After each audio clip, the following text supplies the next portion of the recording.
Redford ကို United တို့ဘာလို့အသင်းမှာဆက်ထားတင်တာလဲ Redford ဘာတွေလုပ်ပေးနိုင်မလဲပရိသတ်များအားလုံးပဲမင်္ဂလာပါဗျာရွှေရိုး iMac ခွန်ရှိကုန်း online အကျဉ်းကနေအားလုံးကိုပြန်လည်ကြိုလိုက်ပါတယ်Manchester United အသင်းမှာနီးပြရိုဘင်အာမော်ရင်ထွက်ခွာသွားပြီးတဲ့နောက်ယာယီကနေအမြဲတမ်းနီးပြဖြစ်လာတဲ့ Michael Carrick လက်ထက်မှာ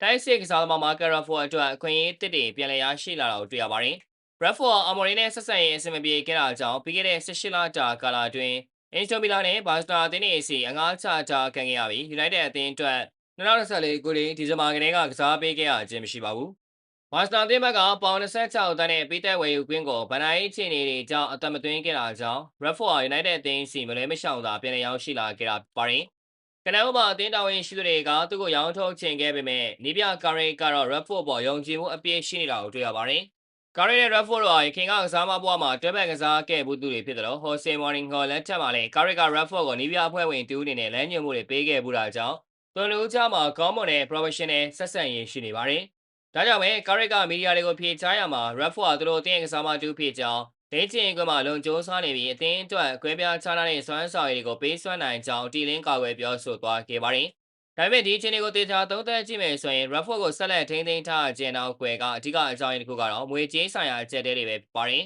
။လက်ရှိမှာ Redford ဟာ developer လာစာပေါင်3,250,000အထိရရှိနေပြီး2028ခုနှစ်အထိစာချုပ်သက်တမ်းကျန်ရှိနေသေးတာကြောင့်တခြားကလပ်အသင်းတွေနဲ့သူ့ကိုခေါ်ယူဖို့တွန်းဆုံနေကြပါတယ်။ပေါ်ပြီးဆိုးသွားစေတဲ့အချက်ကတော့ရခိုင်စာချုပ်ဟောင်းတွေကနေပါလာတဲ့ချွေရင်းချက်တစ်ခုဖြစ်ပါတယ်။စာချုပ် Redcliffe မရောက်လာခင်2023ခုနှစ်ကချုပ်ဆိုခဲ့တဲ့စာချုပ်အရအသင်းတွေနဲ့ချန်ပီယံလိဝင်ခွင့်ရရှိပါကကစားမတွေအလားအစာကိုလိုလျောက်25%တိုးပေးရမယ်ဆိုတဲ့အချက်ကပါဝင်နေပါတယ်။လက်ရှိနိုင်တဲ့အသင်းကချန်ပီယံလိဝင်ခွင့်ပြန်လည်ရရှိသွားပြီဖြစ်တာကြောင့် Redford အနေနဲ့အသင်းမှာဆက်နေရုံနဲ့နောက်ထပ်ပိုစုကြီးပေါင်4တန်းခန့်ကိုလိုရရှိသွားတော့မှာပါတယ်။ဒီပြကာရီကလည်းလက်ရှိနေရာဒီမှာပေါင်တန်း100ကစားမမျိုးကိုခေါ်နိုင်စွမ်းမရှိကြောင်းပွင့်လင်းလင်းဝန်ခံထားပါတယ်။ United အသင်းဟာ UAE Telemans နဲ့ Andre San တို့ဒါလိုတို့အတွက်ပေါင်85တန်းခန့်သုံးစွဲထားပြီးပြန်မဲ့အသင်းတွေလိုငွေကြေးမြောက်များသုံးစွဲနိုင်ခြင်းမရှိပါဘူး။ဒါကြောင့် Redford ကိုရောင်းထုတ်ဖို့အလွန်ခက်ခဲနေချိန်မှာ